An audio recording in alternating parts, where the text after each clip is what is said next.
అందరికీ నమస్కారము. జ్ఞానిసత్వ టీవీ ప్రేక్షకులకు అంతర్జాతీయ యోగా దినోత్సవ శుభాకాంక్షలు. ఈరోజు యోగా డే సందర్భంగా సాధకులు అడిగిన ప్రశ్నలకి అమ్మ అన్నపూర్ణ గారి నుంచి సమాధానాలు తెలుసుకుందాం. మన మొదటి ప్రశ్న: మనిషి జీవితంలో శారీరక మానసిక స్థితులు, ధ్యాన స్థితి మరియు ఆంతరంగిక సత్యము అంటే ఏమిటి? సో ఈ క్వశ్చన్కి మన అమ్మగారి నుంచి మనము సమాధానం తెలుసుకుందాం ఇప్పుడు. అందరికీ నమస్కారం. యోగా డే సందర్భంగా జరుగుతున్నటువంటి ఈ సత్సంగ్ కార్యక్రమానికి మీ అందరికీ స్వాగతం, సుస్వాగతం. సో ఈరోజు మనకు అందినటువంటి మొదటి ప్రశ్న ఏంటంటే, మనిషి యొక్క జీవిత వికాసంలో శారీరక మానసిక స్థితి ఎలా ఉంటుంది, అదేవిధంగా ఆంతరంగిక సత్యం ఏంటి, అసలు ధ్యాన స్థితి ఎలా ఉంటుంది? సో దీని గురించి మనము తెలుసుకుందాము. మనిషి యొక్క జీవిత వికాసంలో మనిషి పుట్టినప్పటి నుంచి చనిపోయేదాకా మెజారిటీ పీపుల్ అంటే 95% మంది ఎక్కువ శాతము శరీరంతో మనసుతో ఎక్కువ జీవిస్తూ ఉంటారు. అంటే తెల్లారి లేస్తే బాడీ కాన్షియస్నెస్, మైండ్ కాన్షియస్నెస్లో ఎక్కువ జీవిస్తూ ఉంటారు. ఇంకా బాడీ మైండ్ కాన్షియస్నెస్లో ఇంకా మనము టాలీ చేస్తూ చూసుకోవాలి అంటే ఎక్కువగా మైండ్ కాన్షియస్నెస్తో ఎక్కువ ఉంటారు, కానీ బాడీ కాన్షియస్నెస్ కూడా చాలా తక్కువ ఉంటుంది. ఎందుకంటే శరీరంతో ఏదైనా ఒక పని చేస్తున్నప్పుడు, ఒక కర్మ చేస్తున్నప్పుడు మనసు అక్కడ ఉండదు, మనసు ఎక్కడో విహరిస్తూ ఉంటుంది. అండ్ అదేవిధంగా ఏదైనా మనము ఒక పని మీద మనసు గురించి, మనసులో ఆలోచన, చింతన, మనన మనం చేస్తున్నప్పుడు శరీరం అనేది ఇంకో పనిలో ఇన్వాల్వ్ అవుతూ ఉంటుంది. అంటే బాడీకి మైండ్కి ఒక అనుసంధానం అనేది లేదు. ఇప్పుడు మనం డే టు డే రొటీన్ లైఫ్లో మనము కొన్ని పనులు చూస్తూ ఉంటే బాడీ ఏదైతే పని చేస్తుందో మనసు అక్కడ ఉండదు. తర్వాత ఈ మనసు ఏదైతే ఆలోచిస్తుందో శరీరం ఆ పని చేయదు. ఎందుకంటే బాడీ మైండ్ రెండు ఒక అపోజిట్ డైరెక్షన్స్లో వెళ్తూ ఉంటాయి. ఎందుకు వెళ్తున్నాయి అట్లా అంటే ఈ బాడీకి మైండ్కి ఒక హార్మనీ లేదు. ఇంకా డీపర్గా వెళ్తున్నప్పుడు హృదయానికి, దైవిన్ భావాలకి, ఇమోషన్స్కి అనుసంధానం లేదు. ఇంకా డీపర్గా వెళ్ళి చూస్తే ఇంద్రియాలకు అసలు అనుసంధానం లేనే లేదు. సో కాబట్టి ఈ భౌతిక ప్రపంచంలో, ఎస్పెషల్లీ మనిషి భౌతిక ప్రపంచంలో మానసికమైనటువంటి స్థితుల్లోనే ఎక్కువ జీవిస్తున్నాడు, కానీ అసలు శరీర పరిధిలో కూడా తను జీవించట్లేదు. ఇప్పుడు మీరు గమనించండి, డే టు డే రొటీన్ లైఫ్లో ఎలా ఉంటుందంటే, మనము ఆకలేసింది అని చెప్పి అన్నం తినం, శరీరం కోరుకుంటుందని చెప్పి మనం అన్నం తినం, టైం అయిందని చెప్పి తింటాం. ఎందుకంటే మనసు సమయానికి అలవాటు పడుతుంది. ఆ టైంలో శరీరానికి ఆకలి వేస్తుందా కాదా, అసలు శరీరం తినడానికి యోగ్యంగా ఉందా లేదా అని చూడరు. అది రోగం వచ్చినా, నొప్పి వచ్చినా, బాధ వచ్చినా, జ్వరం వచ్చినా, ఏదొచ్చినా మనసు ఏం చెప్తే టైం అయిందిగా తినే అంటది. కానీ ఇక్కడ బాడీ అనేది యాక్సెప్టబుల్గా ఉండదు. ఆ టైంలో ఫుడ్ని యాక్సెప్ట్ చేయలేదు బాడీ. అంటే ఇక్కడ ఏమవుతుంది, ఎక్కువగా మానసికమైనటువంటి స్థితుల్లోనే ఎక్కువ ఇన్వాల్వ్ అయ్యి మనిషి జీవిస్తున్నాడే, కానీ ఇక్కడ భౌతికమైనటువంటి శరీరాన్ని అసలు పట్టించుకోవట్లేదు. అంటే ఒక విధంగా చెప్పాలంటే శరీరం అనేది ఎలా అయిపోయిందంటే ఒక రోబోట్ లాగా అయిపోయింది, ఒక మెషిన్ లాగా.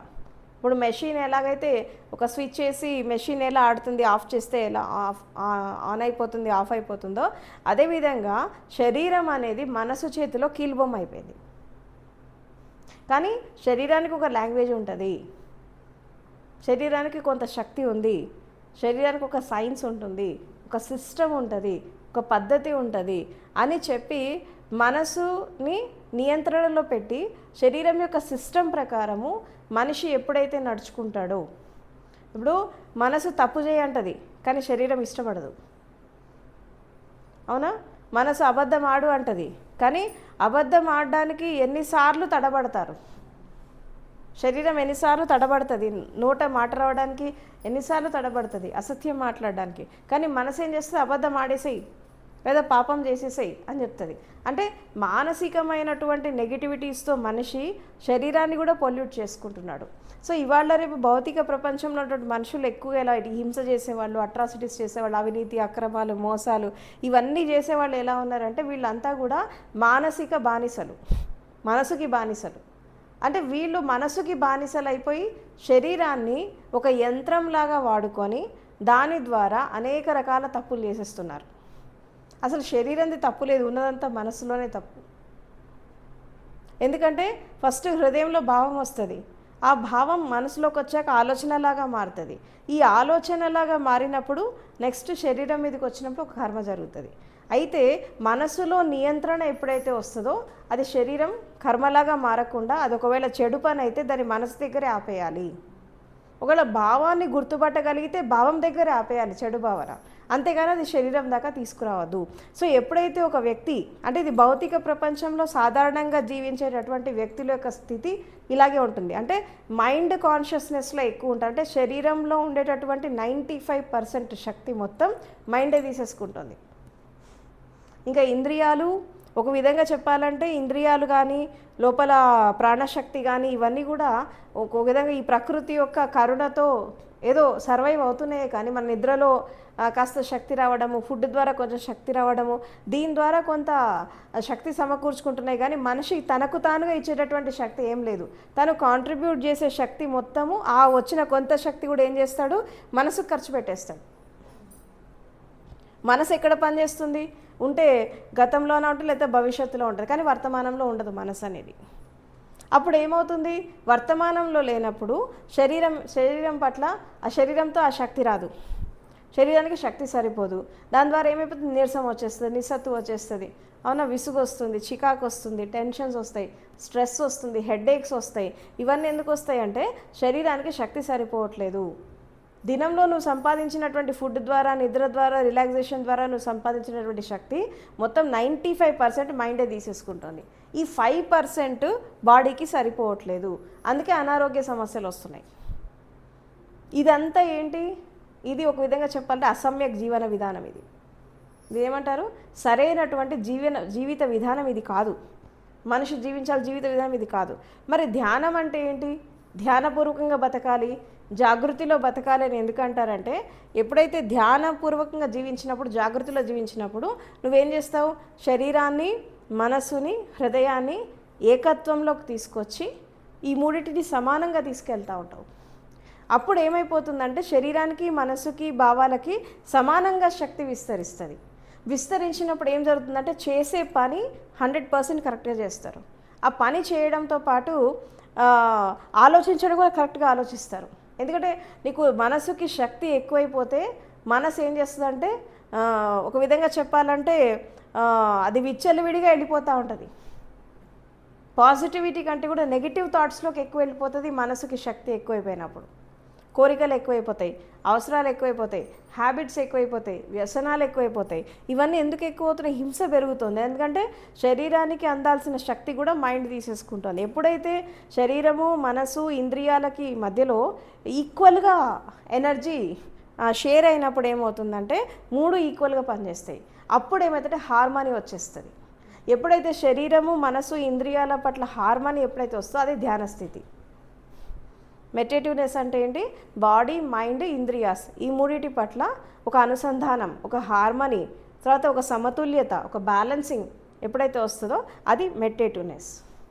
ఎప్పుడైతే ఈ మూడింటిని బ్యాలెన్స్ చేసుకుంటూ ఎప్పుడైతే మీరు మెడిటేటివ్నెస్లోకి వస్తారో అప్పుడు మీ లోపల ఉండేటటువంటి ప్రాణశక్తి, మీ లోపల ఉండేటటువంటి మీ జీవితానికి ఆధారమైనటువంటి శక్తి, అది శ్వాస కావచ్చు, ప్రాణవాయువు కావచ్చు, ప్రాణశక్తి కావచ్చు, చేతన కావచ్చు, ఇవన్నీ కూడా ఏంటంటే బ్యాలెన్స్గా పనిచేస్తాయి. ఈ ప్రాణశక్తి ఎలా పనిచేస్తుంది అంటే పంచభూతాలు, పంచతత్వాలు, పంచేంద్రియాలు వీటితో అనుసంధానమై ప్రాణశక్తి పనిచేస్తుంది శరీరంలో. ఈ ప్రాణశక్తి ఎక్కడ ఉంటుంది, స్వాధిష్టాన చక్రంలో ఉంటుంది. ఎప్పుడైతే మనము ఆ ధ్యాన సాధన ద్వారా లేదా చేసే ప్రతి కర్మ ఒక పూజలాగా చేసినప్పుడు, ధ్యానపూర్వకంగా జీవించినప్పుడు ఏమవుతుందంటే ఈ శక్తి బ్యాలెన్స్ అవుతూ ఉంటుంది. ఇప్పుడు సపరేట్గా ప్రాణాయామ చేయాల్సి వస్తుంది.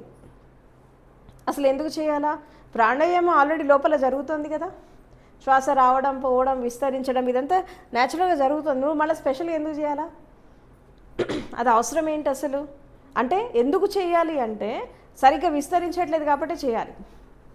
ఎందుకంటే శరీరంలో వచ్చేటటువంటి ఆ లైఫ్ ఫోర్స్, ఆ శక్తి అంతా కూడా ఎక్కువ మనసు తీసేసుకుంటుంది. తీసేసుకోవడం వల్ల ఏం జరుగుతుంది, శరీరానికి శక్తి అందట్లేదు, నాడీ వ్యవస్థకి శక్తి అందట్లేదు, అవునా, తర్వాత నర్వస్ సిస్టమ్కి శక్తి అందట్లేదు, తర్వాత 7 బాడీస్కి శక్తి అందట్లేదు, అవన్నీ నిర్జీవం అయిపోతున్నాయి. మనసే మొత్తము తీసేసుకుంటుంది. అది తీసేసుకోవడం వల్ల ఏం జరుగుతుందంటే మనసు ప్రభావం ఎక్కువ ఉంది, ఇతర శక్తుల యొక్క ప్రభావం తగ్గిపోయింది. దానివల్ల మనసు డామినెంట్గా ఉంది. అందుకే పడుకున్నా, లేచినా, కూర్చున్నా, ఏ పని చేస్తున్నా, ఆఖరికి ధ్యానంలో కూర్చున్నా మనసు ఎందుకు ఇంత డామినేటెడ్గా పనిచేస్తుంది అంటే మనసుకి శక్తి ఎక్కువ ఇచ్చేస్తున్నారు. అందుకే అసలు మనిషి పని చేయడం ద్వారా టైర్డ్ గారు, మనసు ఎక్కువ పని చేయడం ద్వారా టైర్డ్ అయిపోతారు. నువ్వు శరీరంతో ఎంతైనా కష్టపడు, నీకు అలసట రాదు. నీకు మైండ్ పనిచేసేదానికంటే ఎక్కువ పని చేసిందనుకో టైర్డ్ అయిపోతావు. మనసు టైర్డ్ అయిపోవడం వల్లే ఈ ఆఫీసుల్లో పనిచేసేవాళ్ళు, సాఫ్ట్వేర్లో పనిచేసేవాళ్ళు, ఇతర రంగాల్లో పనిచేసే వాళ్ళంతా వీళ్ళు సాయంత్రం అయ్యేసరికి నీరసమైన నిస్సత్వే వస్తారు. ఎందుకు వస్తారంటే అక్కడ బాడీ వర్క్ అంటే మైండ్ వర్క్ ఎక్కువ ఉంటుంది. అక్కడ ఫిజికల్ వర్క్ తక్కువ ఉంటుంది, మైండ్ వర్క్ ఎక్కువ ఉంటుంది. దానివల్ల ఏమవుతుంది, మైండ్కి ఎక్కువ శక్తి ఇవ్వాల్సి వస్తుంది. అదే అందులో ఆ మైండ్ కూడా ఎట్లా పనిచేస్తుంది, ఫస్ట్ నెగిటివ్గానే పనిచేస్తుంది, తర్వాత పాజిటివ్గా పనిచేస్తుంది. ఎందుకంటే అక్కడ ఆ పని కర్మ చేస్తున్నప్పుడు కర్మ మీద సరిగా ధ్యాస ఉండదు, దాని మీద శ్రద్ధ ఉండదు, భక్తి ఉండదు, దాని మీద ధ్యానం ఉండదు. రకరకాల పరిపరి విధాలుగా మనసు పోతూ పోతూ పోతూ ఎప్పుడో ఒకసారి వర్తమానంలోకి వచ్చి ఆ పని చేస్తుంటే ఇటు టైర్డ్ అయిపోతుంది, అటు టైర్డ్ అయిపోతుంది. దానివల్ల మనసు అలసిపోతుంది. మనసు అలసిపోవడం వల్ల బాడీ అలసిపోతుంది. ఎందుకంటే దీనికి శక్తి సరిపోవట్లేదు. అది శక్తి తీసుకొని అది అలసిపోతుంది, దీనికి శక్తి లేక ఇది అలసిపోతుంది. రాగానే పడిపోతారు, నీ ఇంట్లో పని చేసుకోలేరు. ఇంకా అంటే మనము డే టు డే రొటీన్ లైఫ్లో మనం తీసుకునేటటువంటి శక్తి అనేది మనకి బాడీకి సరిపోకపోవడం వల్ల ఏమవుతుందంటే రకరకాల రోగాలు వస్తున్నాయి. మానసిక రోగాలు, శారీరక రోగాలు, ఇవన్నీ ఎందుకు వస్తున్నాయంటే శక్తి సరిపోవట్లా. ఇప్పుడు హెడేక్స్కి వచ్చేవాళ్ళు, వర్టిగో వచ్చిన వాళ్ళు, మైగ్రేన్ వచ్చిన వాళ్ళు, వీళ్ళంతా ఏంటంటే బాడీ మైండ్ ఎక్కువ పనిచేసి వస్తాయి. ఇవన్నీ కూడా బ్రెయిన్కి సంబంధించినటువంటి డిసీజెస్, హెడేక్స్, ఇవన్నీ ఎందుకు వస్తాయంటే మైండ్ ఎక్కువ పనిచేయడం ద్వారా, అవుటర్ వరల్డ్ని ఎక్కువ చూడడం ద్వారా, భౌతిక ప్రపంచంతో ఎక్కువ మమేకం అవడం ద్వారా, ఈ మాటలు, చిట్ చాటింగ్, నిందలు, స్పర్ధలు, వీటికి ఎక్కువ ఇంపార్టెన్స్ ఇవ్వడం ద్వారా, అనవసరమైన విషయాలు ఇంటర్ఫియర్ అవ్వడం ద్వారా ఇవన్నీ జరుగుతున్నాయి. కాబట్టి ఇక్కడ ఈ ప్రాణశక్తి అనేది జాగృతం కావాలి అంటే ఈ హార్మనీ అనేది రావాలి. శరీరం, మనసు, ఇంద్రియాల మధ్యలో ఒక సమతుల్యత, ఒక హార్మనీ, ఒక రిథమ్ వచ్చిందనుకో అప్పుడు బ్యాలెన్స్గా పనిచేస్తాయి. ఇది ఎప్పుడైతే ఈ మూడిటిని బ్యాలెన్స్ చేసేటటువంటి స్టేటే మెడిటేషన్. ఎప్పుడైతే ఈ మూడు బ్యాలెన్స్ అయిపోయినప్పుడు నెక్స్ట్ ఏం జరుగుతుందంటే ఈ బ్యాలెన్స్ అయినప్పుడు ఇవి డిసపియర్ అయిపోతాయి. ఇంకోటి, ఈ శరీరం, మనసు, ఇంద్రియాలు ఎప్పుడైతే సమతుల్యతలోకి వచ్చినప్పుడు అది డిసపియర్ అయిపోతాయి. ఒక టైం వచ్చినప్పుడు అంటే టోటల్గా కనబడకుండా అయిపోతాయి. బాడీ కనబడదు, మైండ్ కనబడదు, నో మైండ్ స్టేట్ వచ్చేస్తూ ఉంటుంది. తర్వాత ఇంద్రియాలు కూడా టోటల్గా సైలెన్స్లోకి వెళ్ళిపోతాయి, బాడీ సైలెన్స్లోకి వెళ్ళిపోతుంది. ఇప్పుడు ఎక్కడైతే మనకి హార్మనీ, ఎక్కడైతే పీస్ వస్తుందో అక్కడ ఇవన్నీ కామ్ డౌన్ అవుతాయి. ఇది కామ్ డౌన్ అయినప్పుడు ఏం జరుగుతుందంటే నీ లోపల ఉండేటటువంటి ప్రాణశక్తి జాగృతం అవుతుంది. ఈ ప్రాణశక్తి ఎప్పుడైతే జాగృతం అవుతుందో చేతనని అందుకుంటుంది. చేతన అంటే ఏంటంటే కాన్షియస్నెస్ అంటే ఏంటి, ఇప్పుడు మనం కళ్ళు తెరిచి చూస్తున్నాం, అవునా? అది అన్కాన్షియస్గా చూడొచ్చు, కాన్షియస్గా చూడొచ్చు. అన్కాన్షియస్గా చూస్తున్నప్పుడు ఎలా చూస్తావు, సత్యాన్ని ఉన్నది ఉన్నట్టుగా చూడవు, మనసు కల్పన చేసినట్టు, ఊహ చేసినట్టు చూస్తావు. నువ్వు చేతనతో చూసినప్పుడు ఏం చేస్తావు, ట్రూత్ని ఉన్నది ఉన్నట్టు చూస్తావు. చేతన అంటే ఏంటి, సత్యాన్ని ఉన్నది ఉన్నట్టుగా చూసేటటువంటి దృష్టినే చేతన అంటారు. చేతన అంటే అది. తర్వాత ప్రాణశక్తి అంటే ఏంటంటే ఒక విధంగా శ్వాస. ప్రాణశక్తి అంటే శ్వాస, పంచప్రాణాలు, పంచవాయువులు, తర్వాత శ్వాస. అది ఎక్కడ ఉంటుంది, స్వాదిష్టాన చక్రంలో ఉంటుంది. ఈ ప్రాణశక్తి ఎప్పుడైతే ఊర్ధ్వగమనం జరుగుతుందో, ఏది ధ్యానం ద్వారా ఇది పై స్టేట్స్కి ఎప్పుడైతే వెళ్తుందో అది చేతనలాగా మారుతుంది. ఈ ప్రాణశక్తి చేతనలాగా మారుతుంది. ఈ చేతనలాగా మారినప్పుడు ఏం జరుగుతుందంటే అప్పుడు ప్రతి ఒక్క కణానికి, ప్రతి ఒక్క నాడికి, ప్రతి ఒక్క మొత్తం నర్వస్ సిస్టమ్ అంతటికీ కూడా ఈ ప్రాణాలన్నీ విస్తరిస్తూ ఉంటాయి. ప్రాణశక్తి మొత్తం విస్తరిస్తుంది. ఇది సహజంగా జరుగుతుంది. సో ఇది జరగడం ద్వారా ఇంకొంచెం ముందుకు వెళ్ళినప్పుడు ఈ చేతన అనేది ఎప్పుడైతే ట్రాన్స్ఫర్మేషన్ జరుగుతుందో అది చైతన్యంలాగా మారుతుంది. చాలామందికి ప్రాణమే ఉంటుంది, సాక్షి చైతన్యము, ఆత్మతత్వం ఉండదని ఎందుకంటారంటే ఈ ట్రాన్స్ఫర్మేషన్ జరిగితేనే ఈ ప్రాణశక్తి చేతనలాగా మారాలి, చేతన అనేది చైతన్యంలాగా మారాలి. ఈ చైతన్యంలాగా మారింది అది హయ్యర్ రియల్మ్స్కి వెళ్ళినప్పుడు, అంటే ఒక విధంగా చెప్పాలంటే సహస్రార చక్రానికి వచ్చినప్పుడు అక్కడ ఏం జరుగుతుంది అంటే అక్కడ అదొక ఆత్మతత్వంలాగా మారుతుంది. అందుకే సోల్ని నువ్వు బర్త్ ఇవ్వాలి, ఆత్మకి జన్మనివ్వాలి, అది ఇంకా జన్మించాల. మీలో ఉన్నది కేవలం ప్రాణశక్తి మాత్రమే. ప్రాణశక్తిలో ఏమేమి ఉంటాయి? మీ కోరికలు ఉంటాయి, మీ వాసనలు ఉంటాయి, మీ సంస్కారాలు ఉంటాయి, మీ మంచి ఉంటుంది, మీ చెడు ఉంటుంది. తర్వాత మీ జన్మకి కారణమైన శరీరం ప్రాణమయ శరీరం అంటారు దాన్ని. అయితే ఈ ప్రాణమయ శరీరంతో దీంతో పాటు మనసు ఉంటుంది. మనకి లైఫ్ ఆఫ్టర్ లైఫ్ క్యారీ అయ్యేది ఏంటి? మనసు. ఈ మనసు ఎందుకు దాంతో క్యారీ ఫార్వర్డ్ అవుతుంది అంటే, మనసు, ప్రాణశక్తి, శరీరము, ఈ 3 ఇంద్రియాలు, ఈ 4 కలిసి ప్రతి లైఫ్లో జర్నీ స్టార్ట్ చేసినాయి. సో ఈ మనసు ఉండడం ద్వారా ఇక్కడ బుద్ధుడు ఒక విషయం చెప్తాడు. ఇక్కడ ఏంటి అంటే, అసలు మనిషికి లైఫ్ అనేది ఎందుకు వచ్చింది, అసలు మానవ జన్మ అనేది ఎందుకు వచ్చింది, ఇది రావడానికి ముఖ్యమైన కారణం ఏంటంటే, ఆయన ఫస్ట్ అజ్ఞానం. అజ్ఞానం ఎక్కడైతే ఉంటుందో అక్కడ ఏముంటుంది? రాగద్వేషాలు ఉంటాయి. రాగం అంటే ఏంటి? ఆసక్తి, తృష్ణ. అజ్ఞానం ఉన్న చోట తృష్ణ ఉంటుంది. ఈ తృష్ణ ఎక్కడైతే ఉంటుందో అక్కడ నువ్వు ఇంద్రియ జగత్తులోకి వచ్చేస్తావు, అంటే ఈ ఫిజికల్ వరల్డ్లోకి వచ్చేస్తావు. ఎక్కడైతే ఇంద్రియాలు ఉంటాయో ఆటోమేటిక్గా ఇంద్రియాలు ఉన్న చోట మనసు ఉంటుంది, అవునా? మనసు ఉన్న చోట శరీరం ఉంటుంది.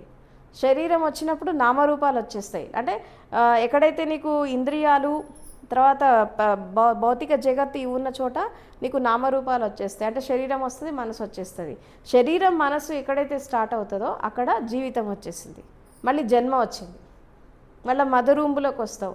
అక్కడి నుంచి వచ్చాక జన్మ వచ్చాక ఏముంటుంది? దుఃఖం ఉంటుంది, కోరికలు ఉంటాయి, వాసనలు ఉంటాయి, స్పర్ధలు ఉంటాయి, మంచి ఉంటుంది, చెడు ఉంటుంది, ఆఖరికి సంసారం ఉంటుంది, దుఃఖం ఉంటుంది, తర్వాత వ్యాధులు, రోగాలు, బాధలు, ఆఖరికి మరణం ఉంటుంది.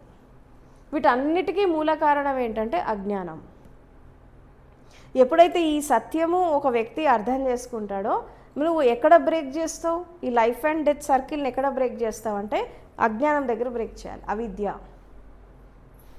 ఈ అవిద్య బ్రేక్ అయిపోతే అక్కడి నుంచి ఈ సర్కిల్ బ్రేక్ అవుతుంది మొత్తం. ఎందుకంటే ఒకటి ఉంది అంటే సంస్కారం, సంస్కారంతో స్టార్ట్ అవుతుంది కాబట్టి సంస్కారం ఉన్న చోట తృష్ణ ఉంటుంది. అజ్ఞానం ఉన్న చోట సంస్కారం ఉంటుంది, సంస్కారం ఉన్న చోట తృష్ణ ఉంటుంది, తృష్ణ ఉన్న చోట ఇంద్రియాలు ఉంటాయి, ఇంద్రియాలు ఉన్న చోట నామరూపాలు ఉంటాయి, నామరూపాలు ఉంటే జన్మ ఉంటుంది, దాని తర్వాత మరణం ఉంటుంది, శోకం ఉంటుంది, దుఃఖం, బాధలు, వ్యాధులు అన్నీ ఉంటాయి, ఆఖరికి మరణం వచ్చేస్తుంది. ఇదంతా ఒక శృంఖల, ఇది ఒక దుఃఖ చక్రం అన్నట్టు. ఇది నడుస్తూ ఉంటుంది. అంటే భూమి మీద పుట్టిన ప్రతి జీవికి, కేవలం మనిషికని కాదు, ప్రతి జీవికి ఈ లైఫ్ అండ్ డెత్ సర్కిల్ అనేది, ఈ దుఃఖ చక్రం అనేది తిరుగుతూ ఉంటుంది. ఇది దాటి ఎప్పుడైతే మనం ధర్మచక్రంలోకి ఎంటర్ అవ్వాలి, అంటే ఒక విధంగా చెప్పాలంటే జీవిత చక్రాన్ని దాటి ధర్మచక్రంలోకి ఎంటర్ కావాలి. ఈ ధర్మచక్రంలోకి ఎంటర్ కావాలంటే ఏంటంటే ప్రాణశక్తి అనేది ఊర్ధ్వగమనం జరగాలి. అంటే ఈ ప్రాణశక్తి చేతనలాగా మారి, ఈ చేతన చైతన్యంలాగా మారి, ఇది ఆత్మతత్వంలాగా, అంటే సోల్ కాన్షియస్నెస్. ఫస్ట్ ఏంటి? ప్రాణశక్తి, ఓకే, లైఫ్ ఫోర్స్. రెండోది ఏంటి? చేతన. చేతన అంటే కాన్షియస్నెస్. ఈ కాన్షియస్నెస్ ఇంకొంచెం ముందుకెళ్తే సోల్ కాన్షియస్నెస్ లాగా మారుతుంది. ఈ సోల్ కాన్షియస్నెస్ అనేది నువ్వు జనరేట్ చేసుకోవాలి, ఇప్పుడు లేదు, నువ్వు దాన్ని మళ్ళీ దానికి జన్మనివ్వాలి. అంటే మనిషి శరీరపరంగా, మనసు పరంగా చచ్చిపోయి ఆత్మపరంగా జన్మ తీసుకోవాలి. అదే గురువు ఇచ్చేటటువంటి జన్మ. ద్విజత్వం అంటే అదే. ఇప్పుడు పక్షికి 2 జన్మలు ఎట్లా ఉంటాయి? ఒకటి తల్లి నుంచి వచ్చినప్పుడు గుడ్డు రూపంలో వస్తుంది, మళ్ళీ ఎగ్ పగిలి పిల్ల బయటకు వస్తుంది. అదే ఆ ఎగ్ పగిలి పిల్ల బయటికి రావడం ఆత్మకి జన్మనివ్వడం అన్నట్టు. అందుకే ఇక్కడ ఓషో ఒక విషయం చెప్తాడంటే, every man born as a seed అంటాడు. ప్రతి మనిషి ఒక విత్తనంలాగా పుడతాడు. ఆ విత్తనంలాగా చచ్చిపోతే అది వేస్ట్ అయిపోతుంది లైఫ్. విత్తనము అనేది పెరిగి పెద్దగా కావాలి, ఒక మహావృక్షం కావాలి అంటే దానికి వికాసం అనేది జరగాలి. మనిషి కూడా చెట్టు లాంటి వాడే. చెట్టుకి వేర్లు భూమి లోపల ఉంటాయి, కానీ మనిషి వేర్లు ఆకాశతత్వంలో ఉంటాయి. అంటే చెట్టుని రివర్స్ చేస్తే ఎట్లా ఉంటుంది? పూలు, కాయలు, పండ్లన్నీ భూమి మీద ఉంటాయి, వేర్లు మాత్రం ఆకాశంలో ఉంటాయి మనిషికి. కానీ చెట్టుకి భూమి లోపల ఉంటాయి, పూలు, కాయలన్నీ పైకి కనబడతాయి. సో కాబట్టి జీవిత వికాసం చేసుకోవాలంటే ఈ ప్రాణశక్తి అనేది ట్రాన్స్ఫార్మేషన్ జరగాలి. ఈ ప్రాణశక్తి స్టెప్ బై స్టెప్ మనం చేసే అంటే ఇది ట్రాన్స్ఫర్మేషన్ ఎక్కడ జరుగుతుందంటే సమాధిలో జరుగుతుంది. సమాధిలో ఏం జరుగుతుంది? సమాధి స్థితి అంటే ఏంటి అంటే, ఇప్పుడు ఎవరైతే ధ్యాన స్థితిలో ఒక శూన్య స్థితి వచ్చేస్తుంది. ఏంటి? శరీరము, మనసు, ఇంద్రియాలు ఈ 3 ఒక లయబద్ధంకి వచ్చినప్పుడు ఒక ఎంటీనెస్, శూన్యస్థితి వస్తుంది. ఈ శూన్యస్థితిలో జర్నీ చేస్తున్నప్పుడు నాదంతో తర్వాత నిశ్శబ్దమైనటువంటి స్థితిలో, నిర్విచార స్థితిలో, తర్వాత కోరికలకు అతీతంగా ఇంద్రియాలకు అతీతంగా వెళ్ళినప్పుడు అక్కడ సమాధి అనుభవం అనేది వస్తుంది. ఈ సమాధి అనుభవంలో ఏం జరుగుతుంది అంటే ఒక సాధకుడు ఏం ఎక్స్పీరియన్స్ చేస్తాడంటే ఇక్కడ నేను అంటే శరీరం కాదు, నేను అంటే శక్తి స్వరూపాన్ని అని చెప్పి చాలా స్పష్టంగా అనుభవపూర్వకంగా తను ఎక్స్పీరియన్స్ చేస్తాడు. ఆ ఎక్స్పీరియన్స్ చేస్తూ ఆ శక్తితో ఎప్పుడైతే మనం జర్నీ చేస్తూ ఉంటామో అక్కడ ఏం జరుగుతుంది అంటే ఈ చేతన పెరుగుతూ ఇదే సాక్షి చైతన్యంలాగా, ఇదే ఆత్మ చైతన్యంలాగా రూపాంతరం చెందినప్పుడు అక్కడ మనిషి పరిపూర్ణమైనటువంటి జ్ఞానాన్ని అందుకుంటాడు. దానికి మూలం ఏంటి అంటే కర్మ చేస్తున్నప్పుడు శరీరాన్ని మనసుని అనుసంధానం చేసి చేయడం ఇది ఫస్ట్ స్టెప్. ఇది పని చేస్తున్నప్పుడు. తర్వాత ధ్యానం చేస్తున్నప్పుడు శరీరాన్ని మనసుని ఇంద్రియాలని లయం చేసి కూర్చోవడం. అక్కడ ఏది జరిగినా దాన్ని సాక్షిలాగా చూడటం. మనసు ఎంత డిస్టర్బ్ చేసినా, బాడీ ఎంత డిస్టర్బ్ చేసినా ఒక సంకల్ప బలంతో కూర్చొని శరీరాన్ని కదిలించద్దు. నువ్వు శరీరాన్ని కదిలించావంటే మనసు కదులుతుంది. సో ఎప్పుడైతే ఈ మూడింటిని లయబద్ధంగా తీసుకెళ్ళి నువ్వు సంకల్ప బలంతో కూర్చొని దాన్ని సాక్షిలాగా చూస్తూ ఉంటే ఈ ఫ్లక్చుయేషన్స్ అన్నీ వెళ్ళిపోతాయి, బాడీ మైండ్ ఫ్లక్చుయేషన్స్ వెళ్ళిపోతాయి. దాన్ని కొంచెం భరించాలి, సహనం ఉండాలి, ఓపిక ఉండాలా, దాన్ని మనం బేర్ చేయాలి. ఎప్పుడైతే మనం దాన్ని బేర్ చేస్తామో ఆబ్వియస్లీ ఏం జరుగుతుంది అంటే మెల్లమెల్లగా ఈ మూడు ఒక బ్యాలెన్సింగ్ స్టేట్కి వస్తాయి. ఆ బ్యాలెన్సింగ్ స్టేట్కి వచ్చినప్పుడు అక్కడ ఇది ఎప్పుడైతే బాడీ కూడా పూర్తిగా డెడ్ అయిపోతుందో, మనసు పూర్తిగా డెడ్ అయిపోతుందో, శ్వాస కూడా కంప్లీట్గా ఆగిపోతుందో అక్కడ ధ్యాన స్థితిని దాటి సమాధి స్టేట్లోకి ఎంటర్. సమాధి స్టేట్లోకి ఎంటర్ అయినప్పుడు అక్కడ ఏం జరుగుతుంది అంటే out of body experience. Out of body experience is nothing but సింపుల్గా చెప్పాలంటే నీలో ఉండేటటువంటి ప్రాణశక్తి అనేది అది శరీరం చుట్టూ వచ్చేస్తుంది, శరీర పరిధి దాటి వచ్చేస్తుంది. అంటే ఒక విధంగా చెప్పాలంటే నువ్వు ఫిజికల్ బాడీని దాటి సెకండ్ ప్రాణమయ శరీరంలోకి వెళ్ళిపోయినప్పుడు ఈ ఫిజికల్ బాడీ పూర్తిగా డిసపియర్ అయిపోయి అదే మేజర్గా కనబడుతూ ఉంటుంది. ఇది సమాధి ఎక్స్పీరియన్స్. ఇంకా సమాధిలో చాలా స్టేజెస్ ఉంటాయి. ఇది ఫస్ట్ స్టేట్. సో ఇట్లా ఒక ఎక్స్పీరియన్స్ తీసుకుంటూ ఇటు నాదాన్ని వింటూ అటు రకరకాల అనుభవాలను తీసుకుంటూ అంతరంగిక అనుభవాలను తీసుకుంటూ మెల్లిమెల్లిగా ముందుకెళ్తాం. ఇంతకంటే మనం సమాధి ఎక్స్పీరియన్స్ ఇంకా చెప్పలేము. ఎందుకంటే మనిషి యొక్క అస్తిత్వం ఎక్కడైతే వెళ్ళిపోతుందో అక్కడ ఏమవుతుందంటే మనము శక్తికి జన్మనిస్తాం. ఆ శక్తికి ఎప్పుడైతే జన్మనిస్తావో అక్కడి నుంచి అంతరంగిక అనుభవాలు, అంతరంగికమైనటువంటి స్థితులు అనేవి స్టార్ట్ అయిపోతాయి. సో ఎప్పుడైతే మనము శారీరక మానసిక స్థితి దాటి చేతన దాటి అవునా చైతన్యాన్ని దాటి ఆత్మ చైతన్యం దిశగా మనం రూపాంతరం చెందుతూ పోతున్నప్పుడు మెల్లిమెల్లిగా ఈ అనుభవాలన్నీ మనకి వస్తూ ఉంటాయి. దానికి మార్గం ఏంటి అంటే ఒకటి ధ్యానము, రెండవది యోగము, మూడవది సమాధి, తర్వాత నాలుగవది ఏంటంటే జాగృతి జీవనం, సాక్షి సాధన. ఈ 5 వాటికి మార్గాలు. ఇవి చేసుకుంటూ ఎవరైతే ముందుకు వెళ్తారో వాళ్ళు హయ్యెస్ట్ రియల్ని సాక్షాత్కారం చేసుకుంటారు.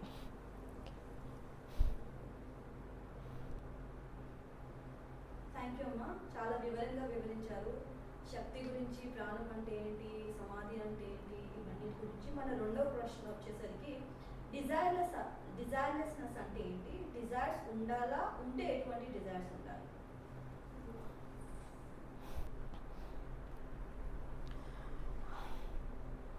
భౌతిక జీవితాన్ని ఒక వ్యక్తి జీవిస్తున్నప్పుడు జీవితంలో కొన్ని అవసరాలు ఉంటాయి, లైఫ్ నీడ్స్ ఉంటాయి. ఓకే, ఆ లైఫ్ నీడ్స్ ఏంటి అంటే ఫస్ట్ది ఏంటంటే ఫిజియలాజికల్ నీడ్స్ ఉంటాయి, సైకలాజికల్ నీడ్స్ ఉంటాయి. అంటే శారీరక అవసరాలు ఉంటాయి, మానసిక అవసరాలు ఉంటాయి. అండ్ తర్వాత ఇంకొంచెం ముందుకెళ్తుంటే ప్రపంచంలో మనం జీవిస్తున్నప్పుడు మనకు కొంత రక్షణ, క్షేమము, సేఫ్టీ, సెక్యూరిటీ నీడ్స్ కోరుకుంటాం. తర్వాత లవ్ అండ్ బిలాంగింగ్నెస్ నీడ్స్ ఉంటాయి, అంటే ప్రేమ అవసరాలు ఉంటాయి. తర్వాత నాకంటూ ఒకళ్ళు ఉండాలా, నన్ను పట్టించుకునే వాళ్ళు ఒకళ్ళు ఉండాలి, ఒక ఫ్రెండ్లీనెస్ భావన రావడము. తర్వాత ఇక 6th నీడ్ ఏదైతే ఉందో అది సెల్ఫ్ యాక్చువలైజేషన్. అంటే మనిషి యొక్క వ్యక్తిత్వ వికాసం చేసుకొని తనకంటూ ప్రపంచంలో ఒక గుర్తింపును తెచ్చుకోవడం. అంటే శారీరక వికాసం జనరల్గా మనకి ఈ 5 నీడ్స్లో ఇది దొరికిపోతుంది, 6 నీడ్స్లో ఇది దొరికిపోతుంది, శారీరక వికాసం, మానసిక వికాసం. కానీ వ్యక్తిత్వ వికాసం అనేది ఎక్కడ జరుగుతుంది అంటే మనిషి తనకంటూ ఒక స్థితిని ఏర్పరచుకొని లేదా తనకంటూ ఒక అస్తిత్వాన్ని ఏర్పరచుకొని ఎవరితో సంబంధం లేకుండా వ్యక్తిగతంగా ఎదగడం. అంటే పర్సనాలిటీ డెవలప్మెంట్ కాదు, ఇండివిజువాలిటీ డెవలప్మెంట్, వ్యక్తిత్వ వికాసం. ఈ వ్యక్తిత్వ వికాసం జరిగేటటువంటి స్థితిని మనం ఏమంటాం, భౌతికంగా చూసినా ఏమంటామంటే సెల్ఫ్ యాక్చువలైజేషన్ అంటాం. అంటే నేను భూమి మీద పుట్టాను, నేను సాధించాను, ఐఎమ్ దిస్ అని మనం ఒకటి సాధించడం, ఒక ఫీల్డ్లో మనం ఎక్స్పర్ట్స్ కావడం. ఇది భౌతిక ప్రపంచంలో ప్రతి ఒక్కళ్ళు ఎందులో ఒక దాంట్లో ఎక్స్పర్టైజ్ సాధించాలా, ఎందులో ఒక దాంట్లో తన వ్యక్తిత్వాన్ని నిలుపుకోవాలని చెప్పి ప్రతి వాళ్ళు ఆలోచిస్తారు. సో ఈ ఆలోచించేటటువంటి క్రమంలో ఏం జరుగుతుంది అంటే వీళ్ళు రకరకాల ఫీల్డ్స్లో ప్రయత్నాలు చేస్తారు. ఏదో ఒక దాంట్లో ఒక ఎక్స్పర్టైజ్ వచ్చేస్తుంది. వచ్చినప్పుడు దాని ద్వారా ఇతనికి పేరు ప్రఖ్యాతలు వస్తాయి, స్టేటస్ వస్తుంది, పొజిషన్ వస్తుంది. సో దాని ద్వారా ఈ పలానా వ్యక్తి ఈ ఫీల్డ్లో ఎక్స్పర్ట్ అని ఒక పేరు వచ్చేస్తుంది. అప్పుడు ఏమవుతుంది, తన ఇండివిజువాలిటీ డెవలప్ అవుతుంది.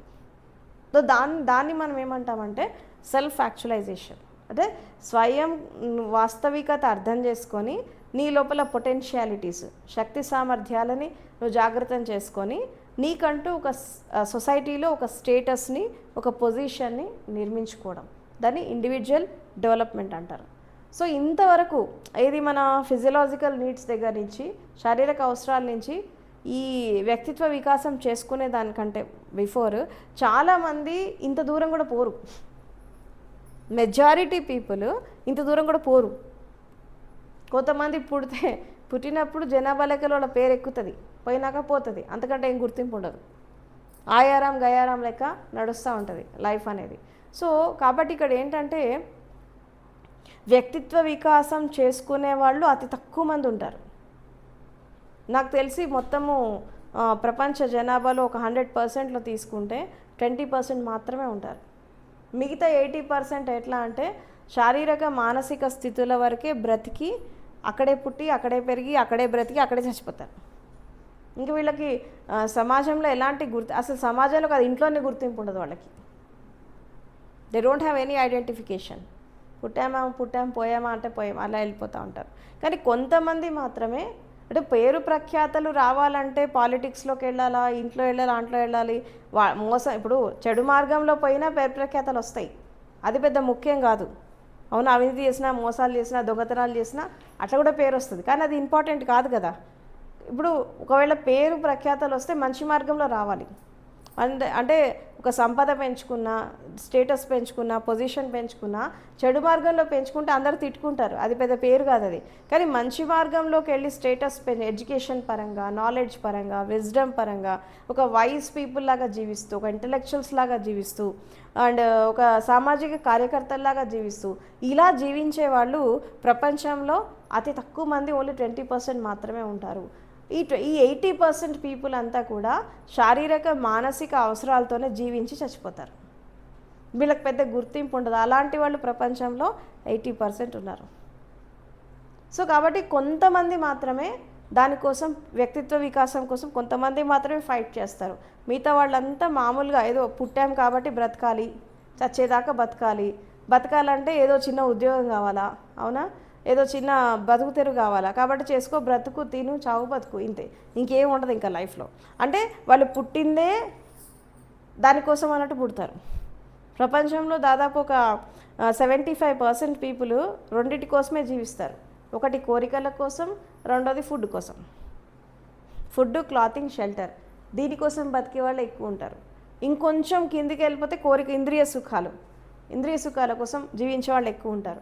ఇప్పుడు మనిషికి జీవితంలో అన్ని అవసరాలే, శారీరక అవసరాలు ఉంటాయి కానీ దానికి లిమిట్స్ ఉంటాయి, మానసికమైన అవసరాలు ఉంటాయి, దానికి లిమిట్స్ ఉంటాయి, అన్ని అవసరాలు ఉంటాయి. కానీ అవసరం అనేది ఎప్పుడైతే ఎక్స్ట్రీమ్కి వెళ్ళిపోతుందో అది కోరికలాగా మారుతుంది.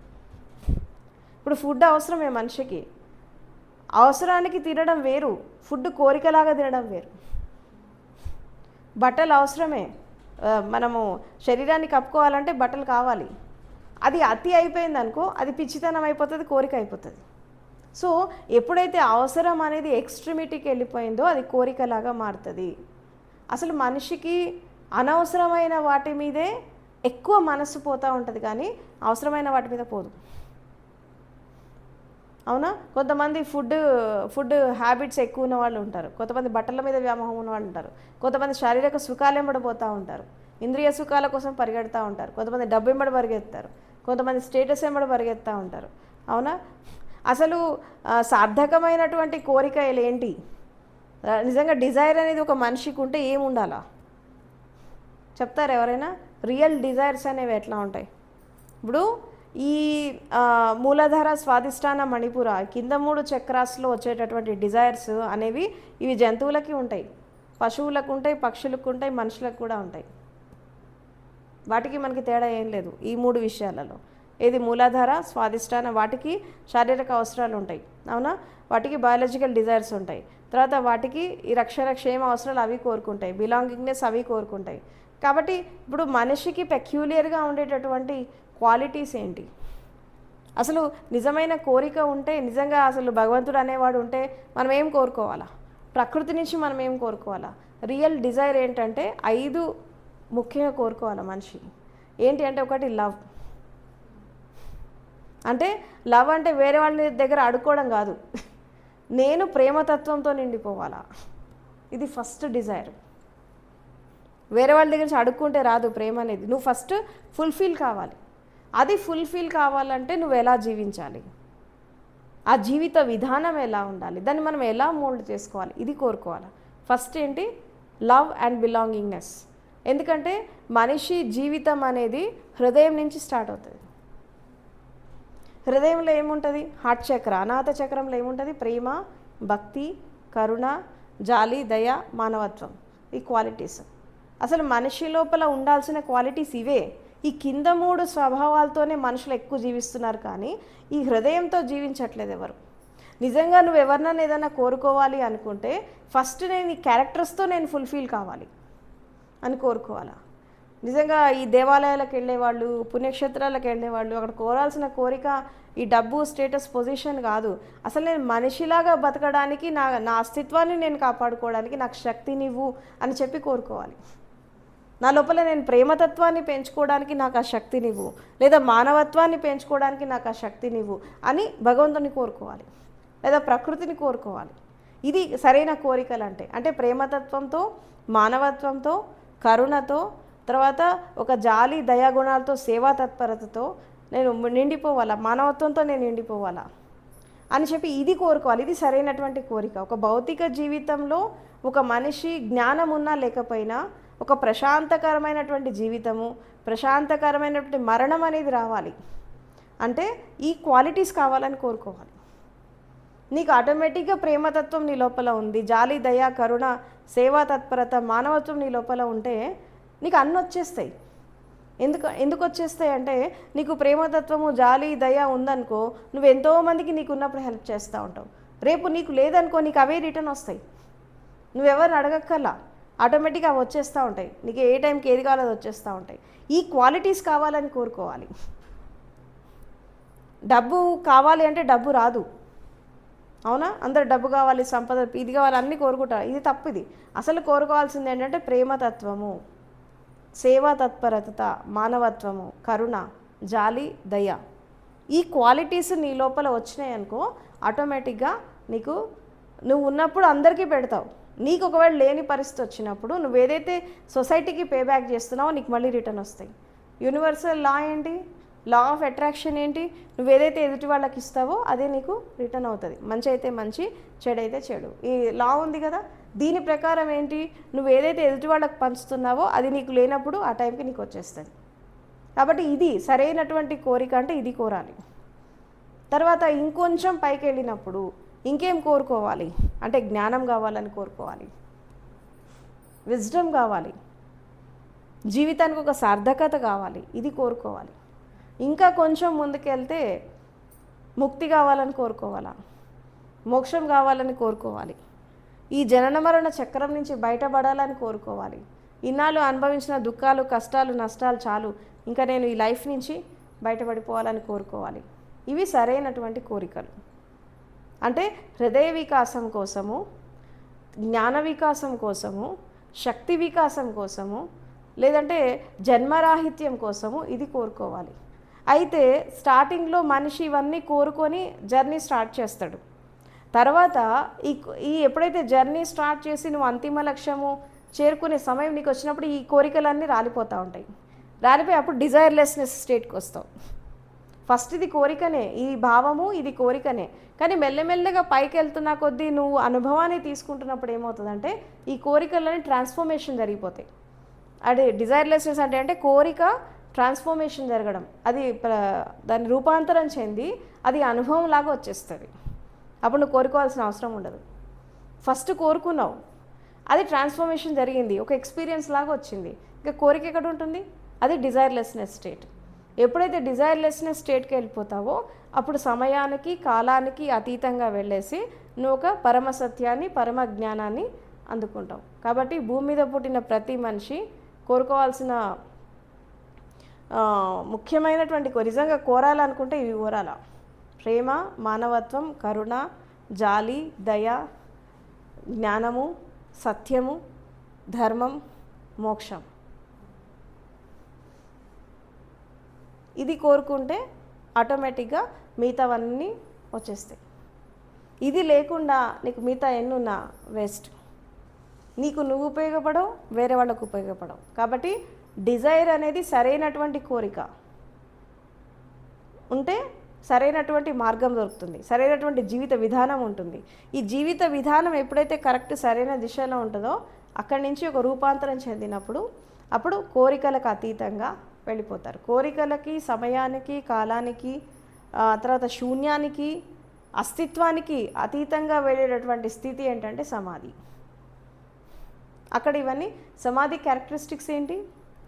ఒకటి స్పేస్లెస్నెస్, టైమ్లెస్నెస్, డిజైర్లెస్నెస్, తర్వాత ఈగోలెస్నెస్, అహంకార శూన్యత, నెక్స్ట్ మనకి వన్నెస్, ఏకత్వం, తర్వాత నెక్స్ట్ మనకి ఒక ఎకస్టసీ, అంటే ఒక ఎకస్టసీ, బ్లెస్ఫుల్ స్టేట్. ఎకస్టసీ అంటే ఏంటంటే దాని ఏమంటారు, ఇంద్రియాల పరిధి దాటి వెళ్ళడం ఎకస్టసీ అంటే. సో బ్లెస్ఫుల్ స్టేట్ అంటే ఆనందకర స్థితి. ఇది 7 క్యారెక్టరిస్టిక్స్ ఆఫ్ సమాధి. సో కాబట్టి ఈ క్యారెక్టరిస్టిక్స్ అందుకోవాలంటే అనవసరమైనటువంటి, ఇప్పుడు అవసరాలు అందరికీ ఉంటాయి, కానీ అవసరం అనేది కోరిక కావద్దు. ఒకవేళ కోరిక అయితే ఏది కావాలి? భౌతిక అవసరాలు ఎన్ని కోరుకున్నా ఇది అశాశ్వతమే. ఈరోజు ఉంటాయి, రేపు వెళ్ళిపోతాయి. కానీ కోరిక కూడా శాశ్వతమైన కోరిక కోరుకోవాలి. ప్రేమకి చావు లేదు, మానవత్వానికి చావు లేదు, జ్ఞానానికి చావు లేదు, సేవా తత్పరతకి చావు లేదు. అవునా? తర్వాత పరిపూర్ణమైనటువంటి ఆనందకర స్థితిలో ఉండడానికి చావు లేదు. ఇది అమరత్వాన్ని తీసుకొస్తాయి మనిషికి, ఎటర్నల్ లైఫ్ తీసుకొని వస్తాయి. ఏదైతే నేను ఎటర్నల్ అంటే నువ్వు చచ్చిపోయినా నువ్వు చేసే పని బతికుండాల, ఇది బతికిస్తుంది మనిషిని. ప్రేమ బతికిస్తుంది. మనిషి చచ్చిపోయినా ఆ ప్రేమతత్వం బతుకుతుంది, మానవత్వం బతుకుతుంది, సేవ బతుకుతుంది. నువ్వు కరుణ, జాలి, దయ, ఈ క్వాలిటీస్ నీ తర్వాత కూడా జీవిస్తాయి. జ్ఞానం నీ తర్వాత జీవిస్తుంది. అవునా? నువ్వు అందుకున్నటువంటి ఆ జ్ఞానోదయ ఫలితం అనేది నువ్వు చచ్చిపోయినా అది భూమి ఉన్నంతకాలం శాశ్వతంగా ఉండిపోతుంది. సో మనిషి కోరాల్సిన కోరిక ఏంటంటే ఎటర్నల్ డిజైర్స్, శాశ్వతంగా ఉండిపోయే వాటిని. మనిషి మరణం కూడా తీసుకోవద్దు అని, మరణం కూడా ఏదైతే నీ నుంచి లాగేసుకోదో అలాంటి కోరిక కోరుకోవాలి. That is the real desires. Thank you అమ్మా. మన మూడో ప్రశ్న వచ్చేసి, ఆచార వ్యవహారాలు, సాంప్రదాయాలు, ఉత్సవాలు మానవ జీవన వికాసానికి ఎంతవరకు ఉపయోగపడతాయి?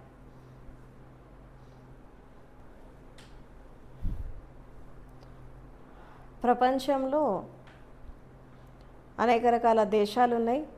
ఒక్కొక్క దేశానికి ఒక్కొక్క సంస్కృతి, ఒక్కొక్క నాగరికత, అదేవిధంగా ఒక భిన్నమైనటువంటి సాంప్రదాయాలు, ఆచార వ్యవహారాలు, పద్ధతులు, ఇవన్నీ రకరకాలుగా మనం గమనిస్తున్నాం పురాతన కాలం నుంచి. అదేవిధంగా మన భారతదేశంలో తీసుకుంటే భారతీయ సంస్కృతి కానీ, ఇక్కడ ఉండే సాంప్రదాయాలు కానీ, ఆచార వ్యవహారాలు కానీ, నాగరికత కానీ, ఇవన్నీ ఒక్కొక్క ధర్మంలో, ఒక్కొక్క మతంలో, ఒక్కొక్క కాస్ట్లో, రకరకాల సెక్ట్స్లో మనం తీసుకుంటే చాలా డిఫరెంట్గా మనకి కనిపిస్తాయి. అంటే జాతరలు కానీ, కొన్ని రకాల పద్ధతులు కానీ, ఊరేగింపులు కానీ, సంకీర్తనలు కానీ, పండగలు కానీ, తర్వాత కొన్ని రకాల సిస్టమ్స్ కానీ, ఇవన్నీ మనం చూస్తుంటే ఎస్పెషల్లీ పండగలు, సాంప్రదాయాలు, ఈ ఉత్సవాలు ఇవి జరిగినప్పుడు ఒక విషయం మనం కామన్గా గమనించేటటువంటి విషయం ఏంటంటే, కొన్ని రకాల పండగలు మనం కుటుంబ సభ్యులంతా కలిసి మనం సెలబ్రేట్ చేసుకుంటాం. ఓన్లీ ఫ్యామిలీ వరకే సెలబ్రేట్ చేసుకుంటాం. కొన్ని రకాల ఫెస్టివల్స్ లేదా ఉత్సవాలు వచ్చినప్పుడు ఒక కమ్యూనిటీ కలిసి చేసుకుంటారు.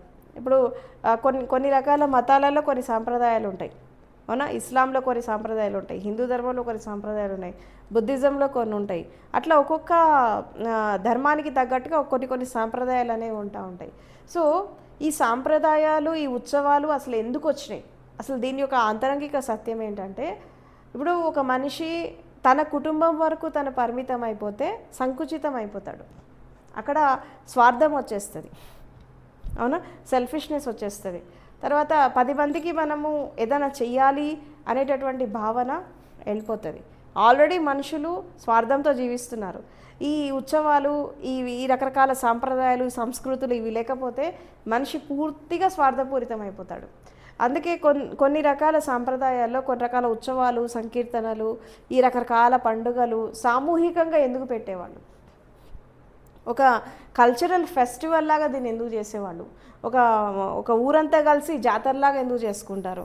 లేదా ఒక కమ్యూనిటీ కలిసి జాతరలాగా ఎందుకు చేసుకుంటారంటే, ఇక్కడ 3 విషయాలు మనిషికి నేర్పిస్తారు. ఏంటి అంటే, ఒకటి అందరితో కలిసి జీవించడం. కనీసం ఆ ఒక్కరోజైనా అందరూ అన్ని రకాల అరమరికలు మర్చిపోయి, కులమతాలు మర్చిపోయి, నేను నాది అనేటువంటి భావన మర్చిపోయి, స్టేటస్ అన్నీ వదిలేసి మనిషిగా కలిసి జరుపుకునేటటువంటి ఉత్సవాలు. మన భారతదేశంలో చూస్తే రకరకాల జాతరలు, ఉత్సవాలు మనం చాలా చూస్తూ ఉంటాం. ఎందుకు అంటే, ఇక్కడ మానవత్వాన్ని నిలపడానికి ఒక కారణం. రెండవది ఏంటి అంటే, ఎప్పుడైతే ఆ జాతరలు అవి జరుగుతున్నప్పుడు ఎంతోమంది ఎన్నో రకాలుగా దాన్ని కాంట్రిబ్యూట్ చేస్తారు. అవునా?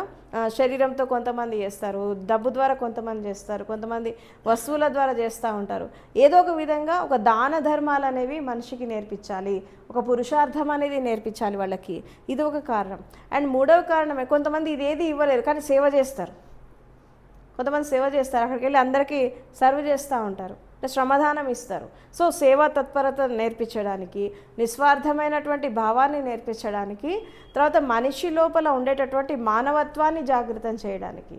నా కుటుంబం మాత్రమే నా కుటుంబం కాదు, వీళ్ళంతా కూడా నా కమ్యూనిటీ.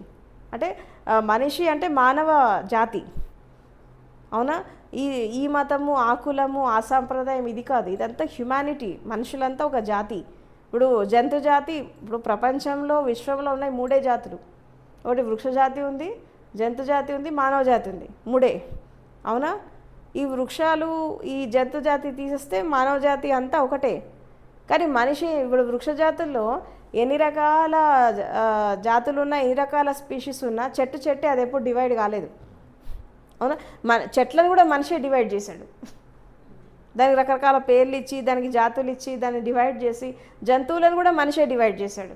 అవునా? ఇది స్పీషీస్ కింద వస్తుంది, ఇది సైంటిఫిక్ నేమ్, ఇది ఈ క్లాసిఫికేషన్ కింద వస్తుంది, ఇది కూడా మనిషే డివైడ్ చేశాడు. అదేవిధంగా మనుషులను కూడా అలాగే డివైడ్ చేశారు.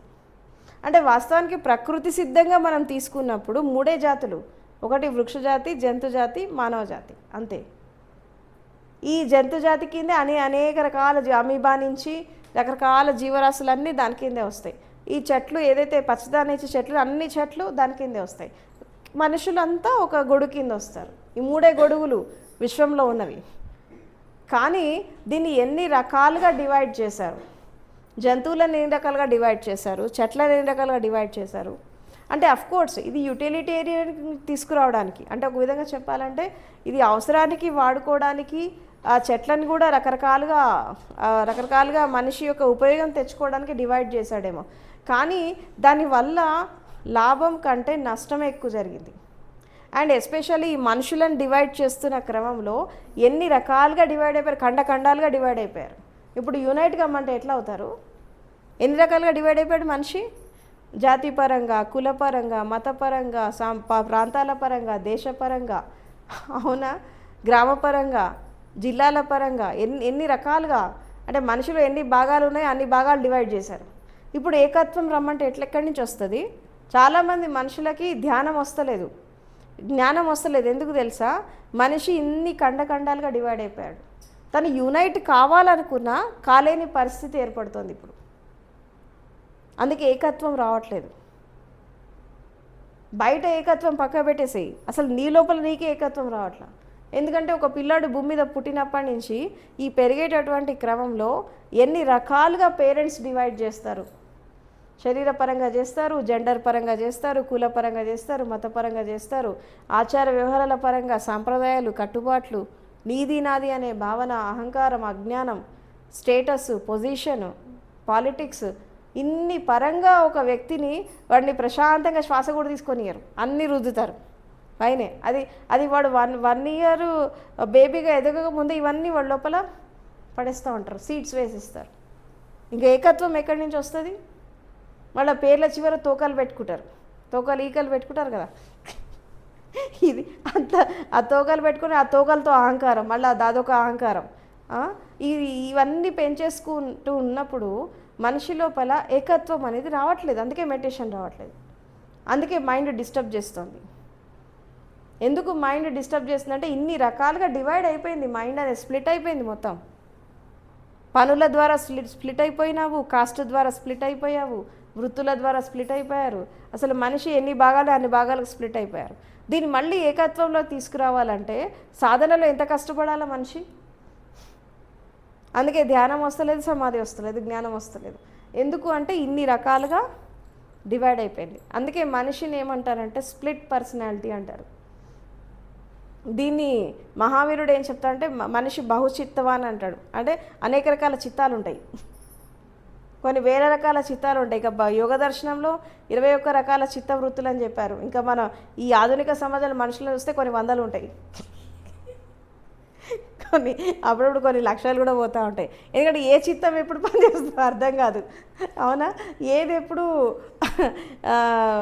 తల లేపుతుందో అర్థం కాదు, ఏది ఎప్పుడు పైకి వచ్చి అటాక్ చేస్తుందో తెలీదు. అంటే అంత ఫాస్ట్గా, అంటే ఒక విధంగా చెప్పాలి రాకెట్ కంటే ఫాస్ట్గా ఈ మనసు యొక్క వేగాన్ని, దాని యొక్క చిత్తవృత్తులని అర్థం చేసుకోవడం చాలా కష్టం. సో కాబట్టి ఇవన్నీ ఎందుకు పెట్టారు పూర్వకాలం నుంచి? ఉత్సవాలు, సాంప్రదాయాలు ఇవన్నీ ఎందుకు పెట్టారంటే వీడు సంవత్సరానికి 6 నెలలు కొట్టుకొని వచ్చినా కనీసం ఒక 6 నెలలు అన్నా వీడు ఏకత్వంతో, కాస్త తన మన పర భేదంతో, మానవత్వంతో జీవిస్తే మనిషి కనీసం కొంచెమన్నా మానవత్వం, జాలిదయ అవసరం ఉన్నప్పుడన్నా హెల్ప్ చేస్తాడు. అంటే మనిషికి మానవత్వాన్ని గుర్తు చేయడానికి, ప్రేమని గుర్తు చేయడానికి, సేవా తత్పరత గుర్తు చేయడానికి, నువ్వు మనిషిలాగా జీవించాలి, 10 మందితో కలిసి జీవించాలి, అంటే మానవ జాతిని ఒక ఏకతాటిపై తీసుకురావడానికి ఈ ఉత్సవాలు అనేవి పెట్టడం జరిగింది. ఎస్పెషల్లీ పండగలు, పర్వాలు, సంస్కృతులు, సాంప్రదాయాలు ఇవన్నీ సామూహికంగా చేసుకునేటటువంటి ఉత్సవాలు ఇవన్నీ కూడా ఎందుకంటే మానవ జాతిని ఒకటి చేయడానికి. మిగతా టైం అంతా కొట్టుకొని వచ్చినా సంవత్సరానికి 2 నెలలన్నా అప్పుడప్పుడు నేను మనిషిని అనేటటువంటి భావన రావడానికి. సో ఇవన్నీ కూడా పెద్దవాళ్ళు ఎందుకు పెట్టారంటే ఒక విధంగా చెప్పాలంటే రకరకాలుగా డివైడ్ అయిపోయినటువంటి మనిషిని ఏకత్వంలో తీసుకురావడానికి, అందరితో కలిసిమెలిసి జీవించడానికి, ఆ ఉన్న కొన్ని రోజులైనా ఆనందంగా. ఇప్పుడు ఒంటరిగా కుటుంబంతో చేసుకునేటటువంటి ఉత్సవాల కంటే సామూహికంగా చేసే ఉత్సవాలు ఎక్కువ ఎంజాయ్ చేస్తారు. మీరు గమనించండి. ఇప్పుడు మనకి తెలంగాణలో కూడా చాలా ఉన్నాయి కదా, జాతరలు ఉంటాయి, బతుకమ్మ ఉంటుంది, దసరా ఉత్సవాలు ఉంటాయి, రకరకాల ఇంకా భక్తి మార్గంలో ఉండే వాళ్ళు నగర సంకీర్తనలు చేస్తూ ఉంటారు. అండ్ ఇస్లాంలో అయితే పీర్ల పండుగ చేస్తూ ఉంటారు.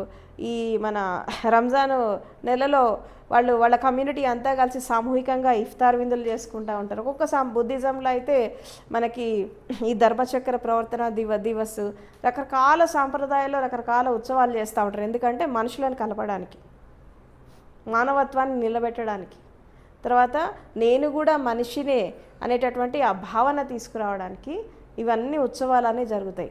కాకపోతే దీంట్లో కొన్ని మూఢనమ్మకాలు ఉన్నాయి, అంధవిశ్వాసాలు ఉన్నాయి, దీని ద్వారా కూడా కొంత హింస జరుగుతూ ఉంటుంది, అన్నీ జరుగుతాయి. But at the same time కొంత మంచి కూడా జరుగుతుంది. అంటే మంచి ఎక్కువ జరుగుతోంది, చెడు కొంచెం జరుగుతుంది వీటిపైన.